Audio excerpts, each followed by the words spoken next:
Hello and welcome back to the Girthcast. I'm talking slowly because it affords me the opportunity to think about what I'm going to say next. And you might think that's a backwards way of doing things. Some people might say think before you speak, but that's never really been my way of doing things. Anyway, welcome to this very rainy. I think it's a Saturday night. I think it's seven. Let me say 7:40 something. I don't have a watch on me, and my phone's being used to stream this stream. Welcome, welcome, and welcome to an hour of comics chat. Yes, you read the thumbnail slash video title correctly.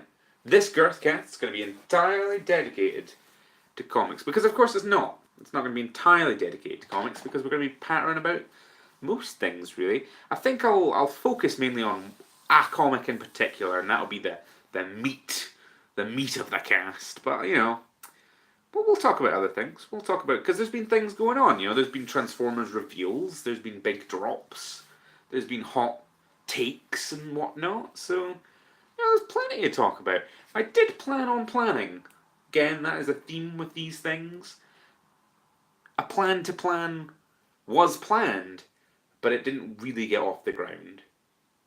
How are you doing? How are you? How are you doing this night? Because if you're outside right now, you're probably not doing very well at all. Because it's horrible. It's ridiculously bad. I mean, it's just kind of raining. Like, it's nothing really out of the ordinary. It's just kind of poor. It's poor weather. Which happens every day in Scotland. That's the meme, that's the joke, that's our national identity. It pishes down with rain and we complain about it even though 90% of the time that's what's happening. Comics, quite like comics. Recently, I've gotten out of comics. Or I was forced out of comics. Well, I don't know. That's probably not accurate. I, for many years, consumed comics like a bastard. I'd go out into the streets and I'd find comics and I'd just suck them dry of their inner glory. And I was fine with that for a long time. But then, decades passed and I kind of didn't enjoy comics as much as I used to. I think that's a natural thing though. I think most people fall off comics at a certain point. Like, it's just you read so many, and especially with big superhero comics, you see the cycles and you see the kind of progression of things, and things get away from you, and you don't enjoy them, the comics, for example, as much as you used to, which I think's a shame, but it is probably a natural part of the comics life cycle. We got a local comic book shop in this town for the first time in my sentient life back in, was it '09, I want to say, and then we had that comic shop, and it was a great comic shop. It was a centre of excellence, a pillar of the community. It was, you'd go there I think it was Thursday at first, because comics came out on a Thursday, but then they moved to Wednesday, and then for the longest time you would just go every Wednesday, or thereabouts, to the comic shop, and you would purchase your comics, and we had a great man, Dave, if you're listening. Please come back to us. Please let us know if you're okay. We're very concerned about you. But yeah, we had him for a long time, and you'd go in and he'd give you a bit of abuse, and you'd talk about the happenings of the day, and it was a great time in my life, and I want it back. And as you might have gathered, that comic shop closed down, and that was a couple of years ago. So we had him for most of a decade. Like, it was a hell of a decade, hell of a time. Then Brexit happened. And now we don't have a comic shop anymore. Well, we do again. We didn't for a while, and we do again. And therein lies the problem, or one of the problems, is that I fell off comics a little before the comic shop closed. I'm not saying my falling off comics is what directly contributed to the comic shop closing down. It's just, maybe everyone was feeling that, and that's why it closed down. But we now have a new one, and it's okay. It's not the same, but it's not fair to compare them, because like I say, one was there for a decade and one has just opened up, so you can't compare the two atmospheres at all. And it's different people running them. It's not fair to compare the two. But I suppose, half of why I liked comics was going and talking about comics and everything else in general. That was a huge chunk of the experience, which I definitely miss. I should probably open a comic shop at some point in my life. I should probably just knuckle down, make a hell of a lot of money, get in with the drug barons that run the landlords, and be like, I want to open up a comic shop. Let's make this happen. That would probably be a natural progression for me. I'd imagine that's kind of my third form. If I was a Pokemon, my third form would probably be a comic shop running a person. But I guess I'm not a businessman, so I'd have to see with that, really. Yeah, so the timeline is massively into comics, really enjoyed them. 2009 onwards, I remember going in, I think the first thing I got from the comic shop was a Dark Avengers trade.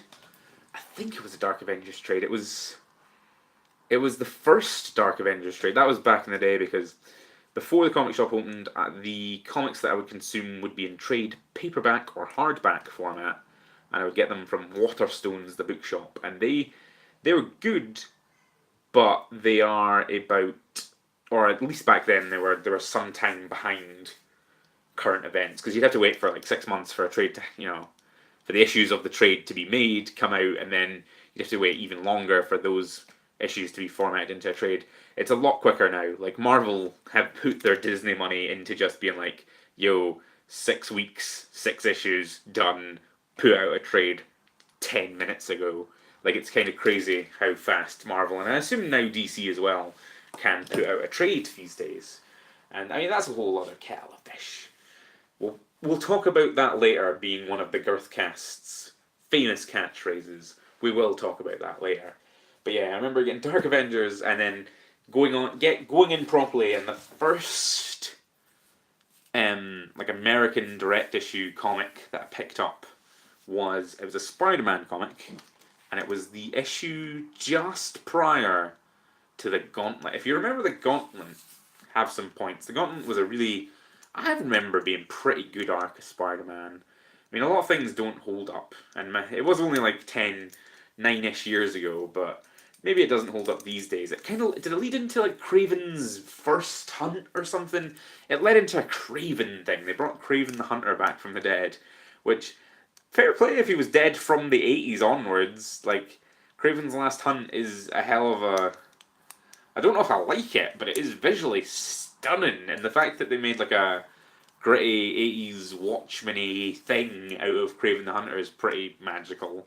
I mean, obviously I prefer Kraven the Hunter to be like a 60s silly man with these laser nipples, but there's something, if you should go out and look at Kraven's Last Hunt, because there's something weirdly hypnotic about that art. It is probably just because it's trying to go for a Watchmen thing and it's Spider-Man, and those two things don't necessarily fit together. I don't think they really should fit together. They probably do, but there's something weirdly hypnotic about that story, and it features Kraven, who's a cool guy. Kraven's a weird guy. Kraven might be one of my favourite Spider-Man villains. That probably says a lot about me, but what was I talking about? Yeah, the issue was the issue directly before the Gauntlet, and it was a Deadpool Spider-Man team-up issue, and Deadpool was on the cover, and he was giving Spider-Man a lot of like knee pads and shoulder pads, because haha, Rob Liefeld in the 90s. Kind of weird. It's been like 10 years of nothing but those jokes. I'm kind of over that. Like, I don't like. Yes, Rob Liefeld's a bad artist and probably a bad person, but he's such a lovable meathead on social medias that I don't care. Like, he's just out there being like, "Yes, I made Cable happen." Like, there's a film that features Cable. I can die happy. That is what Rob Liefeld is now. It's fine. Like, I hope he doesn't. He isn't out there be like pervasively being horrible. I don't really keep a check of him. I just have him, and I see him, and he's like, "Yay, comics are fun," and it's like, fair play to you, Liefeld. Go off and have your billions that you have because you have that share in Image, and then Image got better after you stopped making comics for them. So it got better. It got crazy good. Don't really know much about Image like currently. Like, I don't keep up. That is probably the thing. Like, I don't keep up with anything that isn't superhero comics mostly. Like, when I think of comics, like when I say the word comics, I just mean like, superhero comics. Because I am quite quite basic like that. I just don't have much time for anything that isn't superhero based. And I know there's a hell of a lot out there that isn't superhero based and is damn good. And I've read fair chunks of it, but it just I always come back to the heroes because superheroes, they're pretty good. But 9 years ago, 9ish years ago, pre Gauntlet, Spider Man, and I didn't look back from there. I had that. It was a hell of a time. It was a damn good time.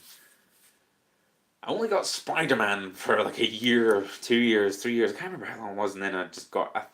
Yeah, it must have been like a year because I got into Brightest Day stuff, which was 2010, and yeah, I would consider myself more of a DC man in comics than a Marvel man, especially today.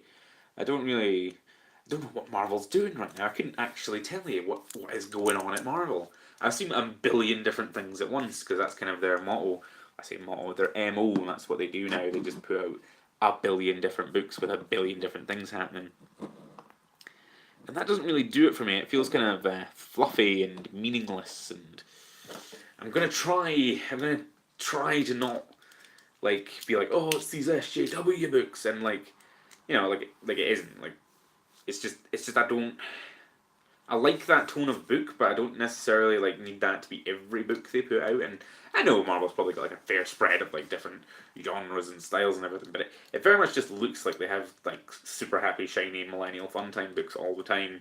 Which fair play, that is a vibe and a half. But like, I don't know. I've felt myself specifically when I've gotten back into comics, like the thing that I've drifted towards and clamped myself around is well, I say generic, but it's not generic. It's just well done mainline DC stuff. Like I've been buying Superman.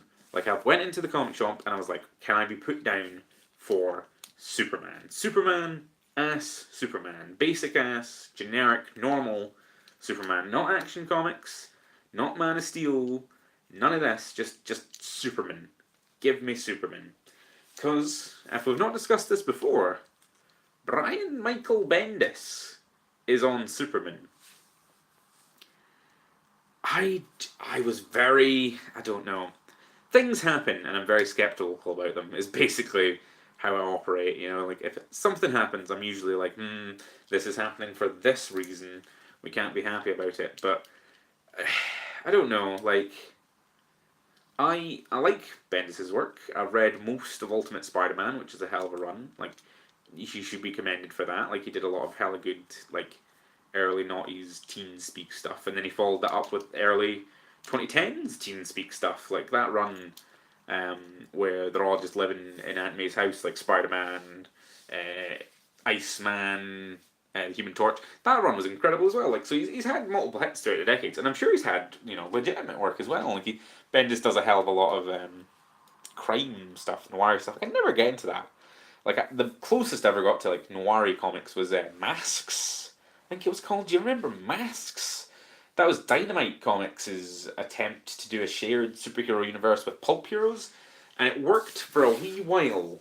They had Alex Ross doing the art for issue 1, and they probably should have, like, I know they've not got enough money in the world to make him do a whole run, but, like, it did kind of not, be as cool immediately after he stopped doing issue 1. Like, issue 2, like, I enjoyed the story of Masks. Like, I enjoy, like, Zorro cutting about with the Shadow and, like, the Green Hornet and stuff. I thought that was cool. And I tried to read Green Hornet for a while, but, like, I just...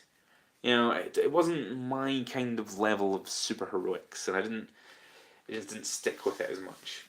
But this time, I'm getting Superman because Bendis is on it, and I like Bendis. I should probably say that. I enjoy Bendis' work. I've been following him on Twitter and stuff. I've been keeping abreast of whatever Bendis has been up to. I think that he is like I'm going to put myself on record and say I think Bendis is a good writer. I just think that he does a lot of things. Like, he does hundreds and hundreds of issues a year. So, like, maybe the vast majority of those things don't come off well. Like, I've read most of his Avengers run, and I can only really ascribe that to having Stockholm Syndrome for Bendis. I mean, at the point where you're buying like hardback trade paperbacks, lol, hardback trade paperback. I'm just gonna keep saying that hardback trade paperbacks of Secret Invasion tie-ins. Like you have to admit you've got a problem. Quite like those. There's a couple fun stories with Hank Pym. There's like an amazing issue where one of the scrolls happen. Like casuals, you'll be finding about them, and you'll be finding out about them in what's it called? Captain Marvel, the new film. There's scrolls in that, and maybe everyone's been a scroll, and that's how they'll get out of. Well, they're going to be changing the universe anyway in those films, so I don't know why they're doing scrolls at the same time. Because like scrolls is a get out of jail free card, because you can just say like, oh, like that run happened and these characters were ruined. No, they weren't. They were just scrolls. Like it's a get out of jail free card. But like those Avengers films are going to be doing time travel and like universe alteration. We assume. So like, why would you just do scrolls before that? It seems superfluous. Superfluous. But yeah, Secret Invasion wasn't a good comic. We could talk about that. Maybe we should do like event by event analysis, because I could do that for a while because I was keeping up with events. I have not since like Axis. Was Axis? No, because it was like was the thing. Was that event before Axis? Axis was that Marvel event where everybody's like personalities and alignments were switched. So Iron Man became evil, and like Doctor Doom became good, and then like that happened, and then like Doctor Iron Man didn't switch back to being good, and no one noticed. That was a funny gag. I enjoyed that, but like there's after a certain point, like because I was in the hype train, like I quite like a superhero event, so I was down to clown for a lot of stuff. But after a certain, see when they started doing like 2 events a year, like no, like I'm no, like that just means that every tie-in, like every issue of your thing, like of your ongoing series is going to be a tie-in, and like that would be fine. But it just means that like comics have like 6 issues that are that comic, and then 12 issues of like a bloody tie-in thing. It's just again superfluous, and like I don't need to read that. And oh, events, I like you, but why are you so horrible?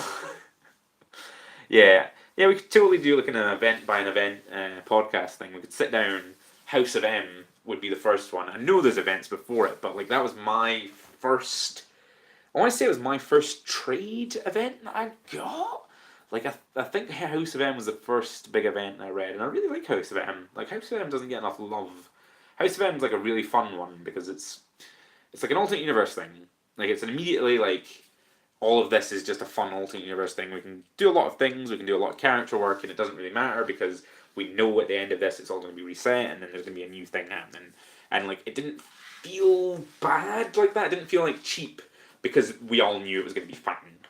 Like you knew that like the world was going to be reset. You just don't know how it was going to happen. So you were along for the ride in House of M.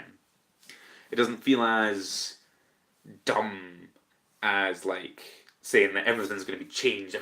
Nothing's ever going to be the same again. When you know it is. Like, why do you? I guess it's a meme and a joke by now, but stop saying that. Like you can only really say that if you're like properly rebooting, and even then, everything kind of just reverts to the same old boring like beige thing anyway. More on that later. But yes, Bendis, I quite like. I just think that he can, write bad stuff quite a lot of the time. But he's on Superman. He's moved from Marvel, where his reign of terror has lasted 2 decades or whatever. Like, was it the early 2000s he got his claws into the meaty Marvel mayhem? That was a third word that I was just kind of pulling out of nowhere there.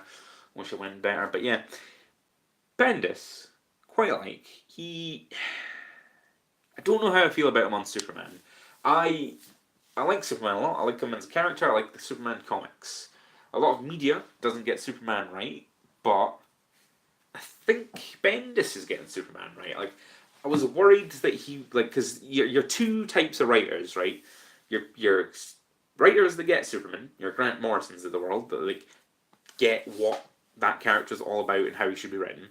And then your other type of writers who just don't get Superman and just like assume that he's like a flying brick and like a Jesus allegory and a boring character. Like it's people that hate Superman.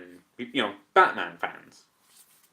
Let's be horrible and say all Batman fans hate Superman, which isn't true, but you know what I mean. Like people that are like, no, Batman's the best, or like whatever, you know. And people hate Superman because in a lot of media he's, you know, not portrayed well. So obviously he's going to get haters.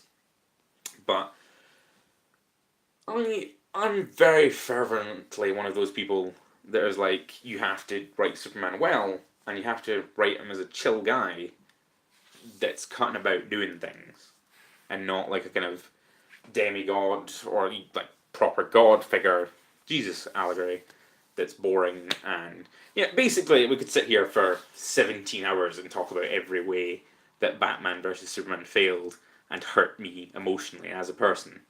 Like everything that Superman is in that film is everything I hate about Superman, everything I hate about writers that don't get Superman, and everything I hate about people being presented with a Superman that you couldn't in any way possibly like. And people really like, they think it's like a challenge to like write good Superman, and like they think it's like a whole thing where it's like, oh, like writing a good Superman's impossible because he's unrelatable, but and he's super powered. I just don't understand that, because like people must surely know that Superman is not at all the most powerful person in DC Comics. Like they say that, but they know that Darkseid exists. They know that there's like an evil, like even more powerful Superman equivalent out there. Who then like they can, like, it's the first thing you think of is like, oh, aye, Darkseid's cutting about. He's like super strong. He's got like literal god powers. Like, and you could go on listing hundreds of people that you could make a top 10 list. You could make 10 top 10 lists of characters in the DC universe that are stronger than Superman. But the first complaint is that like Superman is overpowered. But yes, compared to like a human, Superman is overpowered. Like there's no contest there. He's just gonna wreck a human. Fair play. But you know that most people that you read about in DC are not a standard human. And even the one that has like the most books, the standard human Batman, he I'm so infuriated that I've lost my train of thought. Like I don't know what I was going to say about Batman. Yeah, he's got the most books, and you know that you root for Batman versus Superman. You're like, oh, Batman could clearly beat Superman because he has kryptonite, and like you say that in the same breath that you say that Superman is overpowered. He's got all these ridiculous weaknesses. He's weak to minerals that you find everywhere because kryptonite grows in bloody trees in the DC universe. Like, everyone has a hunk of kryptonite. There's a man whose literal heart is kryptonite. Is it Metallo? I can never remember if it's Metallo or what's his face. Yeah, Superman's villains aren't great. Like, I'll give you that. Like, he has a lot of, like, not... Like, when it's Batman versus Superman, like, Batman has, like, incredible, recognizable, and understandable villains. Superman has a lot of fun ones, for sure, but, like, they're not necessarily iconic or readily understandable. I'm here gushing about how much I love Superman, and I'm like, is it Metallo? Is it... What's his face? Yeah. There's a dude out there that literally has a heart of kryptonite that he just whaps out every time Superman's in the general continent. You know? So, the idea of Superman being overpowered, like, yes, but also in no way. Like, there's an organization called the Green Lanterns that I'm sure you know about, and they're all Superman equivalent strong. I know a lot of writers like to underplay them, but they're essentially as strong as Superman, and there's one of them for every sector of the galaxy, like of the universe. Like it's, and also you know that like DC loves its parallel universe shenanigans, so there's like 52 other universes worth of people stronger than Superman. Just bizarre to me, really. Just bizarre. I think Bendis has been portraying him quite well. Like I've been really enjoying Bendis's like Superman Superman book. I started on issue 2 because the comic shop didn't have any issue 1 left, but I didn't necessarily find that a problem, which I think is a point in its favour. You know, you can jump into comics like an issue or 2 later than you should, later than the jumping on point, and you can be completely lost. But I jumped in. There's some dude who was like a burly dude, and it was hassling Superman. And I think issue 2 has the Earth being in the Phantom Zone, or at least issue 3, the Earth is in the Phantom Zone, and that's the big thing currently. Like the Earth has been somehow sucked into the Phantom Zone, which, if you're new to the Superman mythos, is like the negative zone. but but DC's version of the negative zone, I assume Phantom Zone came first. Like I'd have to imagine. It sounds like a very 30s, 40s, 50s kind of concept. The Phantom Zone that Marvel pilfered, but I'm definitely not sure about that. I've never looked into it. Marvel and DC have a lot of like similar things that you're like, oh god, they like that one clearly stole it from that one, and then you look into it and then you learn that like Eclipso is from the 30s or something. Eclipso is a really weird villain, and he totally looks like the Green Goblin, and I guess they just jacked his look for the Green Goblin because he came first. But looking at him, you'd be like, Eclipso must have came second. He's so like derpy and generic looking. He has Telly Savalas lips, and a lot of the time he looks like Telly Savalas, but like dressed as the Green Goblin, which I'm into. It's just not very good, But like a lot of things, I'm into it, but it's not very good. Superman has amazing art. It's Ivan Reis art, or Ivan Rias. I don't know how to pronounce comic people names because I've never heard them like read out. I just read them on like the front cover. I mean, I will be calling Goff Johns forever, and if you don't know who Goff Johns is, it's your loss. If you don't call Goff Johns, then you are a lesser person. I'll come out and say that. I'll be very confrontational, and I'll say that you should be out there referring to Goff Johns as Goff Johns. Maybe put a big in there. Big Goff Johns, Big lad, Goff Johns. I'm getting back to my point. Ivan Reis art, amazing. Love it. It's everything I want to see in DC art. It's kind of like detailed, but it's not overly detailed. It's not like a boring photorealistic art style. Like I love Alex Ross's art, I just don't necessarily like it in comics. Like it's great posters, it's great covers. I just don't think it necessarily flows well. Like I need comics to flow well. Like that mythical flow that you find in comics. And I think the more photorealistic you get, the more you kind of lose that flow. Not to say that can't be done well, and not to say like Alex Ross doesn't do it well, but it doesn't read well to me personally. I'll bust it out actually. I've got the comics here. I'll talk over the crinkling, the crinkle of noise. Yes, Superman. Yeah, I got Superman 2, The Phantom Zone. It says on the cover, and it's got things are falling over. It's got a picture of Superman in that little, that thing in, I guess it's the Phantom Zone. Like, I've not sat down to watch Superman 2 in ages, but you know that famous image of Zod and crew, and they're in like a square that's flying through space. Like, it's Superman in that. He's actually breaking the glass though, so fair play to Big Superman. It's sad when they underpower him. But yeah, I like a good bit of like superpowered, super heroic Superman. The art is damn fantastic. Like I say, not too detailed, but detailed. And it has is it Tamaranians? Is that what Starfire's race is? I can never remember. Because it's like Thanagar. Thanagar is the bird people. Tamaranian? Starfire's race, and there's like a Brian Blessed king-like character, and he's got big red hair and a beard that's part of that hair, and he's just got his nips out because they're doing incredible work, because like that is what Starfire is. Like she has like I guess she's got the most kind of exploitative female costume. Not the most, because Power Girl exists, but like famously that's what kind of Starfire is in comics, at least. Not so much in the cartoon, but in the comics it was the 70s and the 80s. It was a different time, but they've caught on to that and they've been doing good work. I feel like they did good work with the Star Sapphires, because that was the same kind of thing really. They were kind of fan service, or she was a fan service character, and I feel like they gave the male Starfire. Why am I saying Starfire? Star Sapphire. The male Star Sapphires, I feel like they exposed their nips as well in their costumes, but I could just be misremembering that. But yeah, that's like the first page of Superman 2 is the first panel is Brian Blessed, orange Oompa Loompa Brian Blessed with his nips out, and that is top tier work. I don't even think like the guys behind him, like his like soldiers, haven't got their nips out. It must be like a privilege of the king, which is even better. And then there's like dragons, and then like they're selling this Rogel Zor. Is it Rogel Zar? Rogel? What's it called? They get fear of him. Rogolzar, yeah.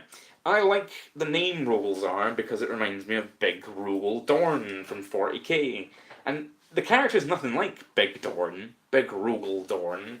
But, every time I read it, I'm like, Rogel Dorn. And I'm like, wait, there's a Primarch? I mean, like, Superman could rip a Primarch in half, but it's funny. It's funny that he's up against a Primarch. They're very much selling Rogolzar like that. Like, everything he does is like, oh my god, it's Rogolzar. And, like, he just looks like a generic, burly Superman guy. And it's made worse because he has two different eye colors, which is like, you're like, is this deviant art? Like, are we here? Is this what's happening? Apparently. Like, apparently it is. But, I don't know. I don't think he's currently... Like, I've not read everything he's been in. I don't know what his actual origin is. He's treated like a big deal because spoilers, and I don't know how we've gotten, like, 30 minutes in, but spoilers. Rogolzar is apparently the one that killed/destroyed Krypton because he hates them. He hates them and he hates their sciences. There's a great bit in... Let me find the thing here. In the Man of Steel miniseries, where Rogolzar there's this inner circle of the universe. One of them's a guardian of the universe, and one of them's the Star Sapphire. I keep going Star Sapphire. I'm going back and forth with that. Bloody Starfire is. I'm going to say dad. There's probably no relation, but because thousands of years have passed. But the king of that race, and then other guys that I don't recognize. I feel shamed that I don't recognize them. I imagine they're deep cuts, or like new characters based on deep cuts that I should recognize. But Rogolzar he's up to them, and like they know him, and they're like they respect him because he's like this giant Primarch alien monster thing that's apparently done horrible things, but for the good of the universe or whatever. And he's like, we got to purge Krypton. Yo, we need to purge, and we need to purge fast. And they're like, what? Why? And he's like, oh, these damn Kryptonians preying on people with their sciences. And like, sciences is like in bold and capitals. Like, he really hates their sciences. And I guess that's what I think about when I think about Krypton. I guess they had super science. But... Like, why does he hate their sciences? Like, is that because that's all they are? Like, oh, I hate them. Why do I hate them? Well, I guess they have science. I could hate them because they have sciences. Bit bizarre. Bit of a bizarre motivation. It's cool that they're showing Krypton in the context of the greater DC universe. I can't speak. I've not read much stuff with, like, Krypton being active in comics. I didn't read that new Krypton run from years back. That was kind of before my time in DC. But it's cool to see that like the Guardians of the Universe, the Green Lantern lads, know about Krypton, and that Krypton wasn't just like this isolated boxed off thing in like Superman mythos. It was like part of the greater DC universe. Because they're like, no, Krypton is fine, like, just let them develop as a normal race. And he's like, no, they're predators, and they'll spread, and they'll prey on people with their sciences, we've got to purge them. And they're like, we hear you, lad, calm down, it'll be fine. And he's like, oh, like, he's genuinely, like, sad that they won't let him purge Krypton, and then doesn't immediately go purge Krypton, but then Krypton explodes. And there's a great, like, bit, like, to credit Bendis, there's a great bit that'll stick with me, where, like, one of the inner circle of the universe lads, who looks like Iceman. He looks like Prince Iceman. I don't. Again, showing my weakness here. I don't know what or who he is. He apparently rules over like star systems, and he's like, they're in the asteroids, and they're talking about like Krypton just being exploded, and like Rogolzar was like, he just came to us and he wanted to purge Krypton, and we were like, no. And then Krypton got purged. Like clearly Rogolzar's kicking off. And like, where was the Green Lantern of Krypton Sector? And that's the great question. Where was the Green Lantern of Krypton Sector? Because Krypton had a Green Lantern. Was he Kryptonian? Probably not. Because I guess that's like Earth bias. You just assume that like the main planet that you know about, Earth, has loads of Green Lanterns, and the main planet, the other sector that you know about, Krypton, would be Krypton. Because that'd be cool. Because he'd be like a Kryptonian Green Lantern. He would have hella solar powers went outside of the solar system that Krypton's in, because he'd be away from that red sun, and he'd also have a power ring. Like, that's probably an overpowered. Like, that is, like, again, like, if you think Superman's overpowered, you could, like, in 2 seconds, you could just have a character that's Superman level power, but also a Green Lantern with a thought weapon. So, I don't get you, critics of Superman. I just don't get you. But this is in the Man of Steel miniseries that Bendis wrote. He wrote like I think he did a Superman, or it was Action 1000. Yeah, he did Action 1000, which I assume set up bits for his run. But then he did this this Man of Steel comic that was like, I think 6 issues, and it set up a lot of his run, that kind of like where it would sprawl out. There's like there's like fires being set in Action comics, like in Metropolis. There's like an arsonist going about, and also I read Action Comics. That was the first one I picked up because I was like, oh, I'll get Action Comics. Bendis is on it, and it was like arson's happening and Superman's like dealing with fires, which I think is great because people are like, oh, that's like a small thing. Why are you dealing with it? But like, no, like Superman is absolutely perfectly suited for dealing with fires. Like him dealing with natural disasters, or just like disasters, or emergencies, is something I would love to see more of the character. Like, he doesn't necessarily have to be fighting robots, although he does fight a robot in this Man of Steel issue. I got the UK edition because I was on a train and I wanted to get a comic, and you can just buy this comic. It's like the first 3 issues of Man of Steel in a £3 comic, instead of buying the 3 issues separately for £9. And also, like, the UK editions are just caught up basically to where the US new prints are. I guess it's 6 months ago, but that's still amazing. Like, I'm still into it. It gets a wee bit weird where like Rogol Zar is like drinking in a bar, Rogol Zar in a bar, but mostly pretty good. Like, it sets up the arsonist, which happens in Action Comics. Read that Action Comics. Didn't think it was that great. Like I say, I liked him dealing with fires, but also there's like this crime family that's from Metropolis that Superman doesn't know about because they meet in like a lead tank and also can summon demons. I'm sure like that'll probably go well, but it felt very like Bendis writing for the tradie, which is always a worry with Bendis. Like, that is what he does, like, it's not worry, that is exactly what he does. But I was kind of hoping he wouldn't do it as much at DC. I know it's like a foolish wish, but I was, you can dream. You can absolutely dream. It comes across like that in the Man of Steel issue. I wouldn't have wanted to buy the second 2 issues individually. The first one's where it's at. It's got that Ivan Reis art. It is absolutely lovely. Like, it sets up the fires. Like, there's a fire chief who's a character that they set up here. There's a great bit of like Superman saving a wee girl who's got puppies. I wonder if you like how much of the paper turning you can hear. I wonder how like bad or good it is, because I enjoy the sound of paper turning. Some good bit of ASMR. But I wonder. Also, is it Doc Shaner or Shanna? I don't know how to pronounce it. Again, don't know how to talk about comic people because I've only seen it written down. But later in the series, it's I think it's your man Doc Shaner or Doc Shaner. I love him. He's a great artist. Top tier. He'd be like top 5 artists for me. He might be top 1, depending how I'm feeling on the day. His Shazam stuff is amazing. Did he do? Yeah, he did it for Convergence. I might go look that out actually. I might go get out the long boxes because those are great issues. If you get the chance, look up any of his work. But specifically, everything he's done on Captain Marvel. Would love an ongoing from him. Him and Jeff Parker, I believe, are allies in crime. Allies in crime, is that the phrase? Partners in crime. Yeah, there's a whole thing where like Jonathan Kent and Lois are not on Earth. I think they're cutting about with Jor-El. I think that's what I heard. I've not actually seen.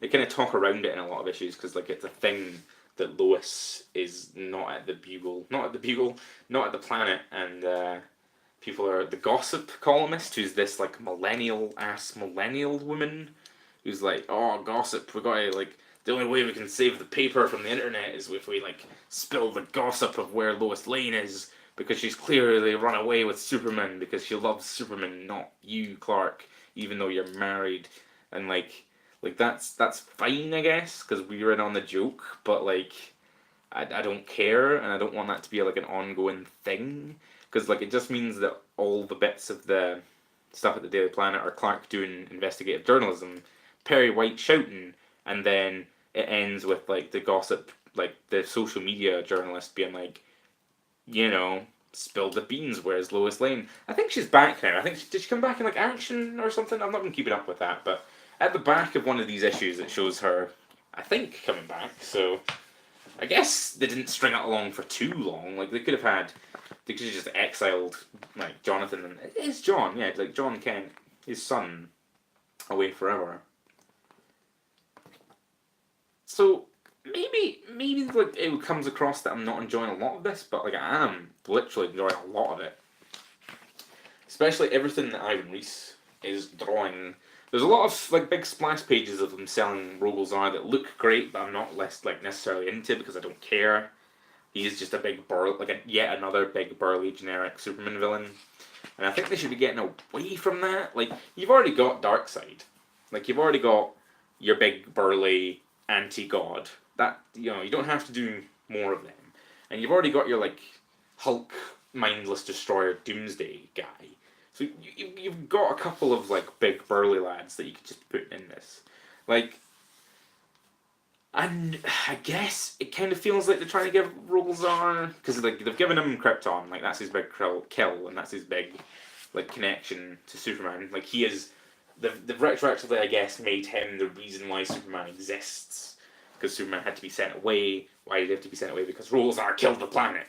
It wasn't just that it was unstable and it exploded, which I suppose takes away, and a younger me would probably be a wee bit angry about that kind of level of retconning, but it doesn't really bother me these days. Like I'm fine with that, even though I've just thought about that, and that thought will probably like burrow its way into my brain.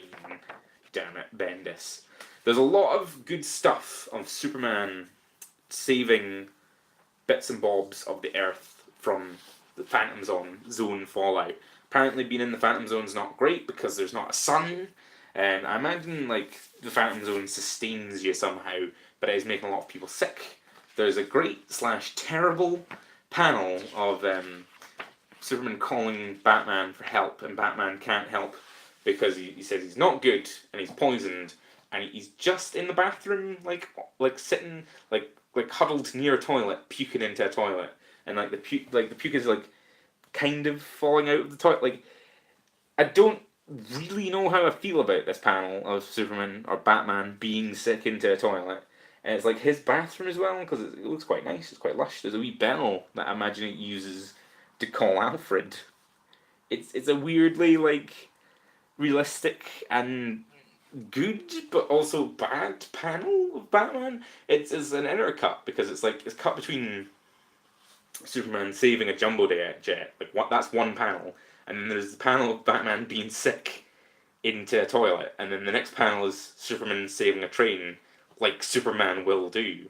So it's selling Superman a lot, which you don't get to see as much. I know it's his own book, right, and like absolutely you should be selling Superman in his book, but you don't usually get to see it at the expense of Batman quite like that.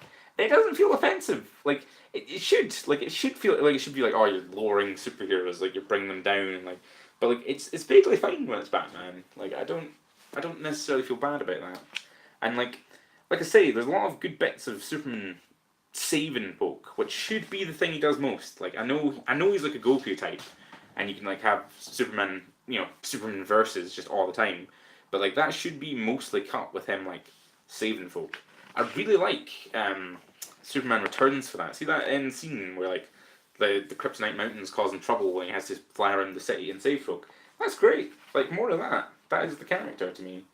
And then there's a lot of good stuff about other heroes getting together to deal with the threat. Like, oh, we're in the Phantom Zone. What are we going to do? How are we going to get out of this? The Atom's there.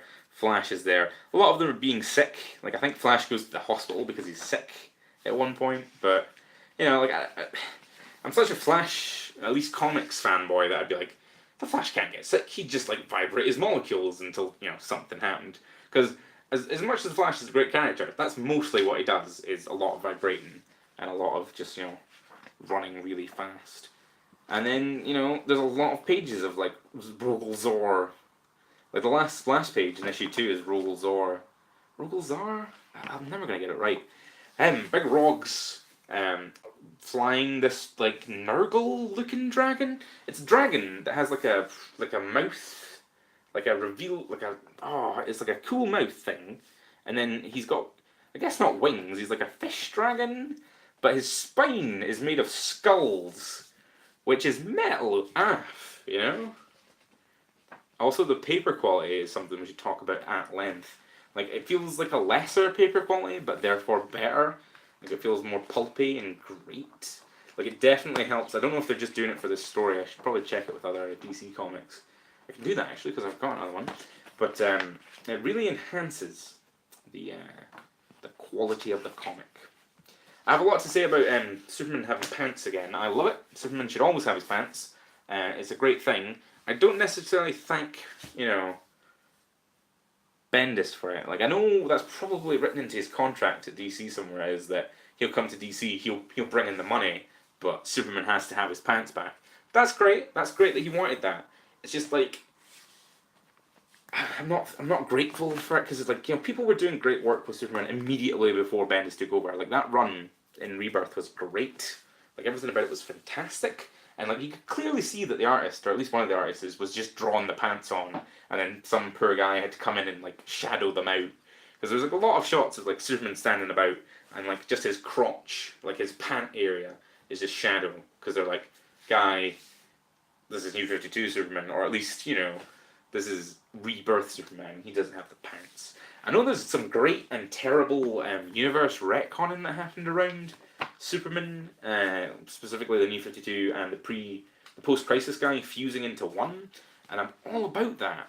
Like, I might have to go trace or track down Superman Reborn, because apparently those two Supermen were fused together, and apparently the universe was as well, because comics are confusing, and like, as much as they want to be like readable and accessible to people, they really don't. Like, they absolutely don't. It's this constant like tug of war between accessibility and like, no, the only reason we're reading these things is because we've been reading them for like 50 years, and we need every bit of like continuity to be in continuity.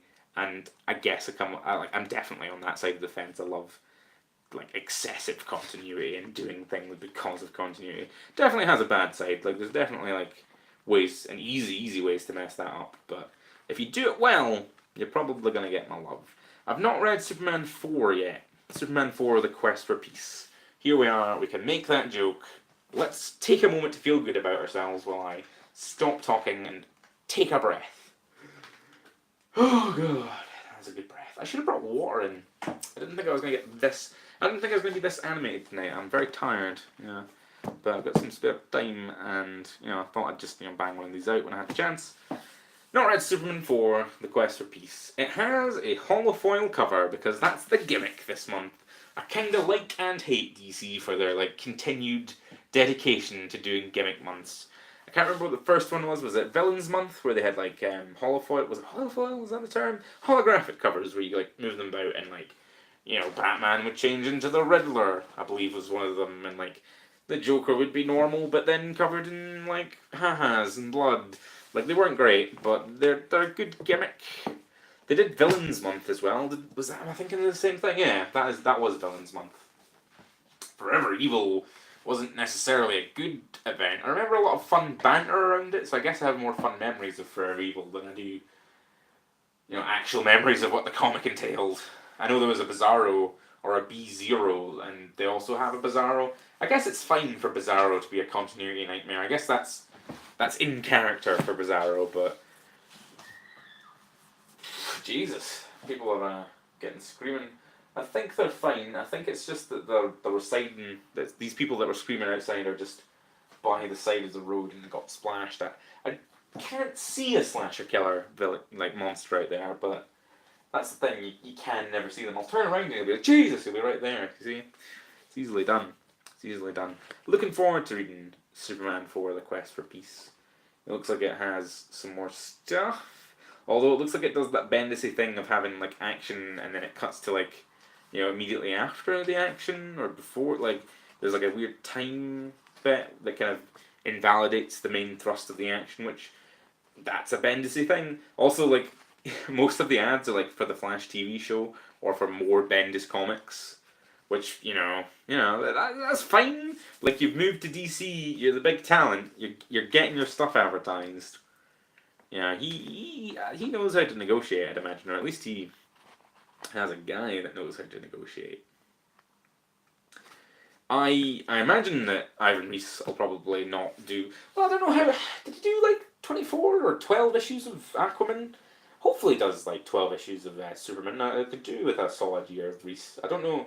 I guess I could look it up and see how long he said he'd be on the book for, but I don't know. Like, see if it gets to issue 6 and it's not Ivan Reis doing the art. That'll be a big knock of confidence in my book because I love his art. The cover is like it's shiny, like it's not holographic, but it's like foil or holofoil or whatever. It looks good. It's generic man Rogolzar with his axe, and he's like, I have a Superman cape, so I'm clearly, a badass. But it's the way it's been like inked, or it's kind of like raised, so it looks neat.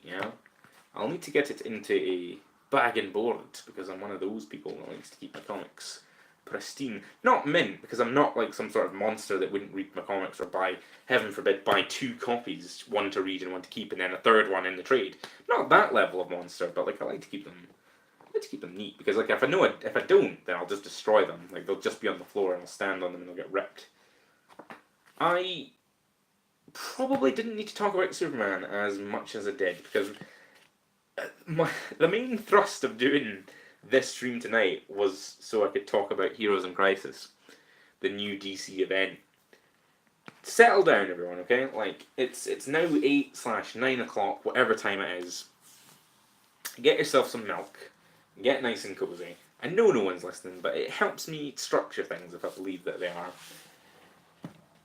Heroes in Crisis is a new DC event, and I think it's quite telling of where I am with comics now that I'm not more angry at it. And I'm not necessarily like there was a time when I did a lot of reviews of comics where I'd be very angry. I remember Secret Wars #1 or #2 coming out. I think it was 2, where I was intensely angered by it and everything that it did. That's a comic for another time, but I remember being white hot fury at that comic. It was mainly because it was just Game of Thrones. It was just pandering directly to Game of Thrones, which that's fine. I just don't think that comic was the venue for that event specifically was the venue for pandering to Game of Thrones fans. I guess it makes logical and financial sense, but as a fan of good things, I don't think it was the time, and that gave me the white hot righteous fury. I don't have that for Heroes in Crisis. I should say that off the bat. This isn't an angry review or an angry react. I don't have a shred of anger for Heroes in Crisis. I'm not angry at it. I'm just disappointed. Like that. Like that's I can literally say that about something because I went into this and it was just out. Like I didn't have to wait for it. There was no like hype build up. I just went into the new comic shop and there it was. It was like it's the new issue, the new DC event, and lo and behold, fair play to them. It's only £3. It's like £3.15. This one costs me. So that's great right off the bat. Like, don't make your issue 1s, or don't make any issue of comic more than £3 right now. I know if you put Scott Snyder's name on it, you can charge whatever you want, or at least that was the case back in the New 52 era. I don't know who is Tom King, Tim King. I don't know his name. Is King the shit hot like new guy? Can you like? I imagine the last issue of this will be like a tenner or whatever, but like, I don't know if he necessarily commands the same book price that some of the old legends did. But I'm very pro event books and big universe shakers. I don't even know if this will be a universe shaker, but it has the word crisis on it. So like I'm pro being able to go into a shop and spend £3 on a crisis book, an event book. Low power mode turned off. Well, that's good because you're plugged into the wall. I I don't know. It says stuff I think about where I am that I'm not more angry about it because I didn't have to wait for it, and I'm not necessarily connected with every character. Like I'm not buying loads of books. Like I'm not buying, for example, the book that Wally West is in currently. I don't really know where he is as a character. I've never been concerned with Arsenal really. The most I've enjoyed Arsenal, I guess, is Linkara's love for the character, or Linkara's old love for the character. So it's second hand, third hand, whatever love. So I don't know necessarily the state of the DC universe. I don't know what the state of the heroes. I don't know what they're. I don't know if they're. It's hard to say. I don't know if they're like at the height of their powers necessarily. I don't know how to translate that into because like you can read a lot of big event books and know the state of the universe, and you'd be like, oh, is it like Batman can't be defeated here? He's got like a dark side Buster suit, and like he's just did this and he's just did that, and like that's out of character. Like I don't like I've just jumped back in. All I know that Superman is being currently written quite well, and I don't really know. I know that Batman got married or didn't get married, or there was something about a marriage. Like that's the level of like knowledge about the universe. So everything that happens in this book can't really hurt me all that much because I'm quite disconnected from the characters and where they're at. I can't when things happen. I can't necessarily point to like a current modern standard of like, no, this shouldn't happen because of this. I'm just like, okay, that thing happened. That said, I think that this book has one of the most hateful images. I don't have hate for it. I just think that like objectively, it has an incredibly hateful piece of art, and I think you have to take comics. I think you have to take most things like moment to moment. I think you have to enjoy things as they happen, and you can't necessarily you can apply greater context to them, but a lot of things are just meant to be taken as they happen and individually, and you can do that quite well with comics because they're presented in individual little panels. There's quite a few actually. I'm flipping through it, and there's a page in particular that like is quite gross, and I just thought we were better than this. I just the context of this comic is that there's apparently a house, I assume in the middle of America from the looks of things, like a wee like farmhouse where heroes go to work out their problems, their mental problems or just their kind of problems in life or whatever, where they can get away and I guess be consulted by medical professionals. Those medical professionals I think are robots, but that's not really a problem in the DC universe. A lot of people are just robots, and that's fine. Like, don't be prejudiced against robots. Everyone dies is the setup for this issue.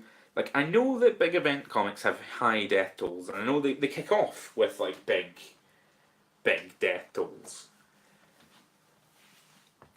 And I know that there's a lot of ways out of these deaths. And I know there's a lot more going on here than what's presented at like the surface level. Because they say the word super reality at one point. So like whatever you're seeing doesn't necessarily take everything with like giant mountains of salt.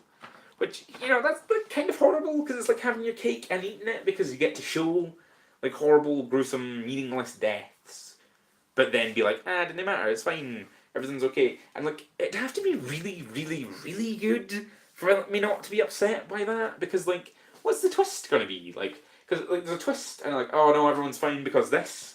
Like that, the thing, like this, air quotes, would have to be pretty spectacular to get, around this.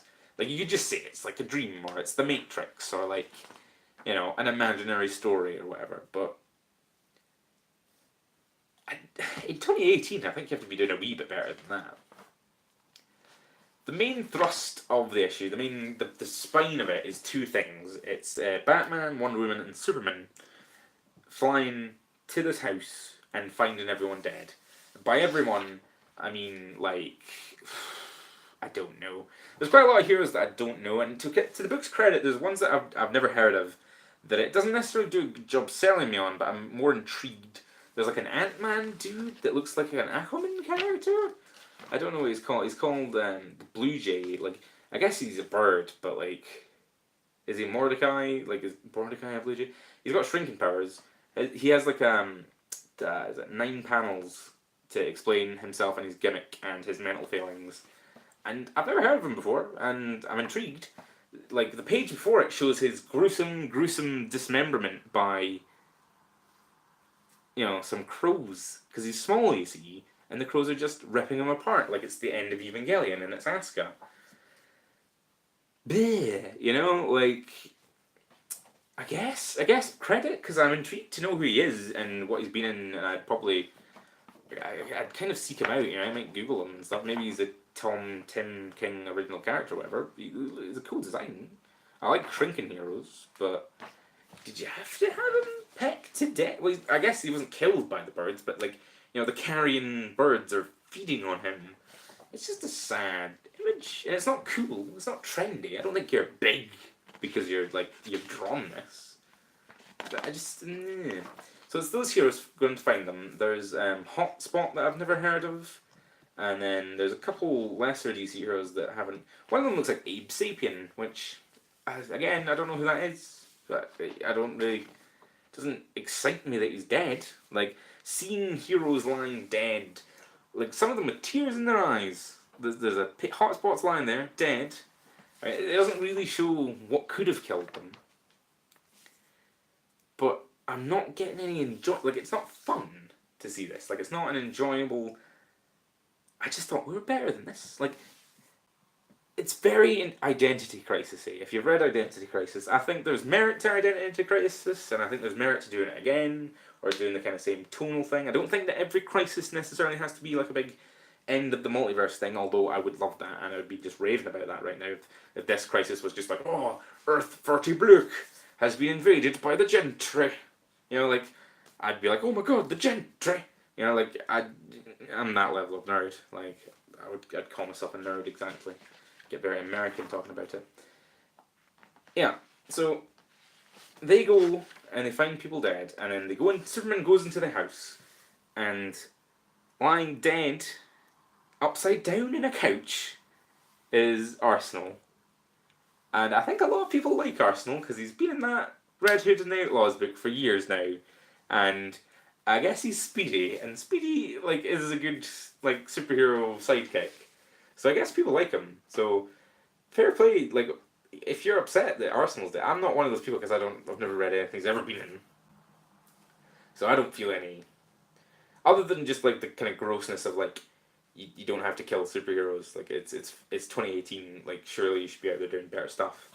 I think it was Vangelis, big Vangelis of Transformers fame, who was talking about character death in IDW's Transformers comics and how it's just a bummer.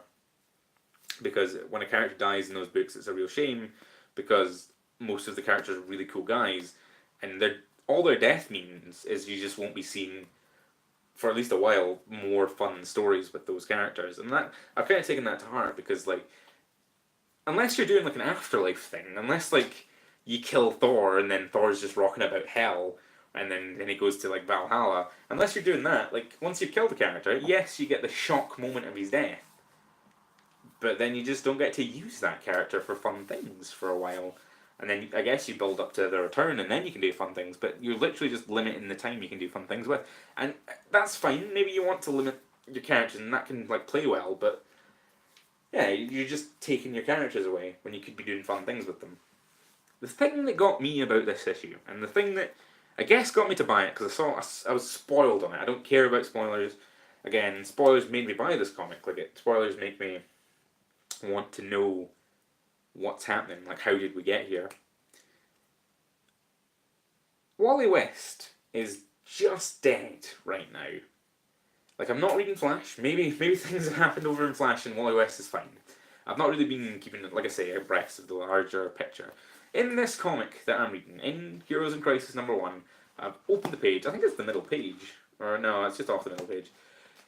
There's just a wee panel, an innocuous panel at the bottom of the page, where Wally West, your man Wally West, Flash, is just dead. It's a weirdly awkward panel, because like I say, Arsenal is like upside down in the couch, and he's kind of like it's weird. Is he gripping on? Is he ripping like a badge off of like what? Anyway, Wally West is like weirdly like turning off a light that's on the floor. Like I'm kind of ragging on the art. I think the art's fine. I think it's quite nice. I think it's probably quite appropriate for the story that they're telling. It's just a weird pose. Like I say, there's a lot going on beneath the surface, but the surface layer they've presented is just Wally West being dead. I'm not a big Wally West fan. Like, I enjoyed. Is it Wally? Is he Wally in the Justice League show? I think he is. He's a good character. He's the funny one on the team. Like, that's his role. Don't know if he fits that in the comics, because, like I say, I've not really ever followed the adventures of Wally West. That said, well, Wally West didn't exist. He didn't exist for years. Flashpoint happened, and he just didn't exist, which irked a huge portion, or at least a vocal portion, of DC's fans. DC's fans are like, yo, where's Wally West? Bring back Wally West. And then DC were like, oh, we've not got any plans to bring back Wally West. And then they introduced a new Wally West, I want to say. He was like a black kid in the Flash book. And he was a good character. I enjoyed him. But people were still like, bring back, like, I guess it's wrong to say actual Wally West, but bring back pre-Flashpoint Wally West. I mean, I'm big into DC's pre and post stuff. It's just the right level of compartmentalization that I love. But they were like, bring back Wally West. And then DC did. And they brought him back in Rebirth. In the book called DC Rebirth. Like, Wally West, more so than Superman's pants, is emblematic of DC trying to make amends and at least trying to appease its fans and do things right. Or at least right in the way that people want it to be, a perceived right. Like, they saw that they had done wrong, and they were like, we're going to fix this. We're going to do an issue where, like, Wally West is, like, trying to get that issue, that Rebirth, which I might go dig out after this because I really enjoyed it, was literally Wally West running through the Speed Force, trying to get back to existence, and, like, people not remembering him. I think he goes up to his wife at one point, and his wife doesn't remember him because, like, why would she? Because she's, like, a different entire person because of the realities and stuff. And it's, like, heartbreaking because he goes up to people he knows, and he's like, he appears to them as like a kind of flash ghost, and he's like, you need to like remember me, you need to like reach out and like save me because I can't get back myself. And then like each moment in that comic is him trying to get back and failing. And then like there's that incredible moment at the end where like Big Barry like doesn't know him and then like does, and he like reaches out and he grabs Wally West and he hugs him and he like brings him back into existence. And it's a huge, really well done emotional payoff. Wally West being back, like they built it up, like they exploited people's love for the character so well that it read like it felt good. They did that, and that wasn't really that long ago. I know it's probably been, has it been 3 years? I can't actually remember how many years it's been, but I guess it's been enough time in DC's mind to print a comic where the symbol of their doing things better, the symbol of their getting back on track, is just casually murdered for no reason at the start of an event. Like, just collateral damage, just kill, like, like, again, Superman has his pants back now, and that's the kind of big, bold, like, we're doing things right. But no, like, Wally came back first. Like, Wally was the thing. And here he is dead. It's just disgusting. Like, it is a sick piece of art. And like I say, it's probably fine. Like, there's probably a billion reasons why everything's okay. And like, the story of this comic is probably going to be everyone freaking out that all these deaths happened, and then probably more deaths will happen, and then there'll be a twist, and everything will be fine. Because I can't actually see them... Like, I guess I have too much faith in the world for them to actually just casually kill Wally West at this point in time. Like, I was kind of weirdly speechless when I saw the spoiler, when I saw the image, and it got me to give them money, so they're winning. Like, they have completely like got what they wanted to like ship units and make money. Like I have like a theory that you only make specifically comics, but this is most media, and I guess not so much these days because a lot of things are cool, but in comics you make things for people to hate, and I don't think creators are entirely blameless in the whole. I mean, compared to the actual hate trains that are happening out there, the giant engines of hate that are YouTube and whatnot, I guess they are blameless. But like, think of the work of Dan Slott, right? Dan Slott writes things that he loves, I have to imagine. But how can he must know that people would hate everything he did with like Doc Ock and Peter Parker and like the Superior Spider-Man. Like you don't write that in ignorance. Like you know that people are going to hate that, and I don't know how he stayed on that book for as long as he did. I enjoyed it, but everyone hated it because it was just shitting on Peter Parker's character for like issues and issues. Like Peter Parker's like ghost gets killed because he's not worthy. Like he gets convinced that he's not worthy of like existing, basically. Like you don't write that and not suspect people might hate it a little bit, you know. And I kind of get that vibe from this panel of Heroes in Crisis. I think it's valid. I think it's a good.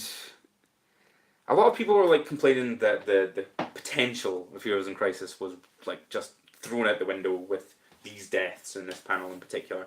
I don't think it necessarily is. I think they can do because they are trying to focus on like mental health issues, and I think that's great. You know, like I don't think this is necessarily the way you should be going about it. Like I don't think everyone has to die, and you know to make their mental health have weight. Like I don't need to have like a splash page or like even a panel of Arsenal being dead upside down on the couch, and then like a 9 panel grid of him explaining that he was an addict. Like I know that about him, and I don't need him to be dead for that to have weight. You know. The rest of the comic could have salvaged it, but it's literally about Harley Quinn having a fight with Booster Gold. And maybe I'm a baby boomer. I'm not. I'm literally a millennial. But I really like Booster Gold, and I could not give like I do not care about Harley Quinn. Like I just like she's DC's Deadpool, and I know you have to make money, and I know you have to ship books, but you don't have to be as desperate as you're being with Harley Quinn. Like Harley Quinn is like one of the, she's like the main. She's in the foreground of the cover.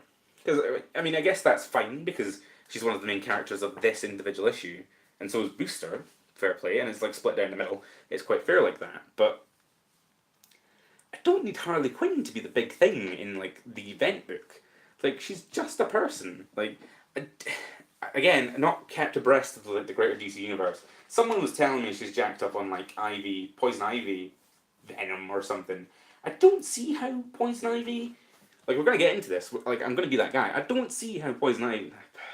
I don't see how Harley Quinn could take Booster Gold in a fight. I know Booster Gold's a bit of a joke, and he's like a guy as well, but he's got like a flight ring. He's got like a power suit that has tanked hits from Doomsday. I'm told. I saw that on Instagram somewhere where someone was saying that like Booster Gold like shrugged off a punch from Doomsday. That is a thing that happened in a comic. That's not necessarily like yes, that I guess is canon, but it's not necessarily like that wasn't the main thrust of that issue. They weren't like specifically showing you that like Booster can take hits from people like that. I mean, I imagine like because he gets stabbed by Harley Quinn, who has a knife from a diner that just stabs through Booster, and I'm not that pedantic. Like it doesn't bother me that much that she can stab through his like suit. Presumably his like suit that he stole from the future is knife proof. Is it just a suit? Like I don't think I know that Booster's just a guy, and he's not necessarily like a huge combat guy. I just feel like he could probably take Harley Quinn, and I know what you're gonna say. There's like a lot of extenuating circumstances because Booster Gold's quite depressed and a wee bit manic in this issue. Like he's just at a bar drinking coffee, and I think the thrust was he was also at the superhero mental retreat and knows what went down and was shook by it. So yes, he is shook in this issue, but like getting beat up by Harley Quinn, like I know he's not the biggest character in the world, but come on. There's also like an ad for Old Lady Harley in this issue, which I'm not against every superhero in the world having an old man variant. I know Logan, I know Wolverine did it really well and made it cool. Old lady Harley doesn't look that old. She like I know it's like a profile shot of her head here. She's like being picked up by a giant skeleton Joker. It's just a cover, so it's not really indicative of anything. But she doesn't. I can look at her on both pages because Harley's on the actual page of the comic and the ad, and they don't really look that. She's got like a shaved-ish head, but she's still got like tendrils at the front. I could talk for hours why I just don't like Harley Quinn. I just don't think she's. I know she was really well done in the animated cartoon. I think her being a Joker henchman is good. I think her in the comics moving beyond being a Joker henchman and like being in love with the Joker and the whole horrible relationship, that's probably been done really well in her actual comic. But how many years has it been going now? Like, does it really need to keep going? Like, you tell that story of her like getting over that and being a better person. I guess that does irk me. I suppose that casts me as a horrible person because I don't. Because she's kind of presented as being a hero a lot of the time. I feel like is she on the Justice League currently or something? She's with the heroes a lot of the time, which she's not a hero. Like, and I know like I'm walking into that trap because I'm saying that she's not a hero and like she can't evolve beyond the characters that she is. I'm very much I don't like that in comics where like things are just static. Like I guess I have a comfort zone, but a lot of the time, specifically like Spider-Man, people didn't like that he became basically Iron Man. But like if Peter Parker grew up, he would probably basically just be Iron Man, and that's what that later Dan Slott run was. So I guess I'm hating on myself here because I I guess Harley Quinn should be allowed to, you know, grow as a character and probably be a hero. But I just don't particularly care for that, so you're talking crap about it. Here's another question, and I'm stopping now. My throat's very sore. I need to go get water. I've talked quite loudly for quite a long time about these comics. What could kill Wally West? I know he's not necessarily. I don't know what his power levels are. I don't know if he's like exactly Big Barry level. Let's assume that he is Big Barry level though, because he is a Flash. Unless, because I guess the thing is, it's just going to be a twist. It's going to be a thing, maybe because it's making it look like Harley killed them. Harley, like this isn't the Suicide Squad film. Like this isn't the plot where like that team was put together to deal with Superman.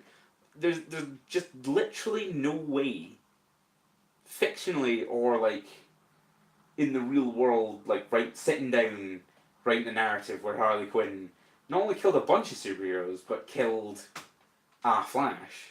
There's just like literally no way that that logically works. And if this is actually what that is, because they're making it look like that, so like obviously they're gonna like it's not gonna be that. It's gonna be a twist. But if it just turns out that she somehow killed Wally West, which I think is a metaphor for something, like the horrible, like post Big Bang Theory nature of comics killing like the symbol of hope for this new generation. That's something. But like Wally West is a Flash, and Flashes are incredibly ridiculously powerful to the point of being very, very silly and very, very lovable. I've seen the Flash run on clouds. Like, the Flash is a do anything superhero. Like, you get them, I love them. Like, the Green Lantern's like that. He has a ring that can create constructs. He's more kind of blatantly that. He's a hero that his power is to do anything. It just kind of comes through the medium of these green structures and things that he makes. The Flashes are like that. They're a do anything superhero, like Plastic Man, for example. Plastic Man can like he's a stretchy hero, but not like Mr. Fantastic. Mr. Fantastic just generally does a lot of kind of science mostly, but also when he's doing his powers, he just stretches about, or sometimes he stretches his brain. I feel like the Ultimate Comics talked about that, or like he turns into a ball. He did that in the PS1 game. He like turned into a ball and like bounced about the stage and beat people up. Plastic Man, do anything superhero. I've seen him turn into a toilet and flush people, and I don't know where those people went. Like, that's the level that Plastic Man's at. He's treated as a big deal, and like that example comes from The Dark Knight Strikes Again, which I guess isn't a good thing to be citing. Crazy old man Frank Miller.